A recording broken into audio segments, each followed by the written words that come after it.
এটি আমাদের বাড়িতে পড়ে থাকা বহু বছরের পুরনো একটি ব্ল্যাকবোর্ড। কিছু ক্রাফটের কাজ করার জন্য এটাকে আমি ধুয়ে পরিষ্কার করে নিচ্ছি, কিন্তু দুঃখের বিষয় এটাকে যতবারই ধুচ্ছি ততবারই এর ব্ল্যাক কালার উঠে আসছে। অনেকটা ভয় আর কিছুটা সাহস নিয়ে কাজটা শুরুই করে ফেললাম। ভালো করে শুকিয়ে নিয়ে বেস কালার ব্ল্যাক করে নিচ্ছি। যেহেতু কালার উঠে আসছে সেহেতু অন্য কালার এখানে আমি ইউজ করতে পারিনি। অশ্বত্থ পাতার উপরে হোয়াইট কালার দিয়ে এটার উপরে ছাপ দিচ্ছি। পাতাগুলো গণেশ ঠাকুরের আকৃতির মতন আমি কেটে নিয়েছি, যাতে গণেশ ঠাকুরের একটা রূপ এখানে ফুটিয়ে তুলতে পারি। হোয়াইট কালারের উপর আবার একটু হালকা ইয়েলো কালার দিয়ে নিচ্ছি। এভাবে আমি 2-3 বার করে রঙের ছাপ দিয়ে দিয়েছি। এটা যেহেতু আমি ওয়েলকাম বোর্ড বানাচ্ছি তার জন্য এখানে আমি ওয়েলকাম লিখে নিলাম, আর নিচে দুটো স্বস্তিক চিহ্ন এঁকে নিলাম।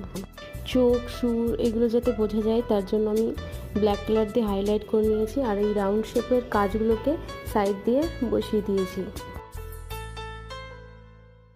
আর ওয়েলকামের দুপাশে দুটো পদ্ম ফুল আর ছোট্ট ছোট্ট কিছু পাতা ডিজাইন করে নিয়েছি। এরপর যেটুকুনি যা করেছি সবটাই শুধু ভালো লাগার জন্য একটার পর একটা করে গেছি। জানি না কেমন হয়েছে, তো এই কাজ চলছে, টুকটুক করে ডিজাইন করছি যখন যেটা মনে হচ্ছে। কোনো আইডিয়া নেই কী করছি, প্ল্যানিং ছাড়াই সব কিছু হচ্ছে, একটার পর একটা করছি। তারপরে মনে হচ্ছে যে এটা না এরকম করলে ভালো লাগবে, তো সেটাই করে যাচ্ছি।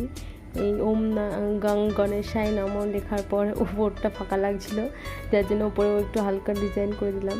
এবার এর উপরে আবার ফাঁকা লাগছে, সেটাকে কি করে ভরবো সেটা নিয়ে এখন টেনশনে ছিলাম। ফাঁকা জায়গাটা ভরাট করার জন্য আমি এখানে ইন্টারনেট থেকে একটা লেখা লিখেছি, সাদা কালো এই জঞ্জালে ভরা মিথ্যা কথার শহরে আমাদের এই লাল নীল সংসার।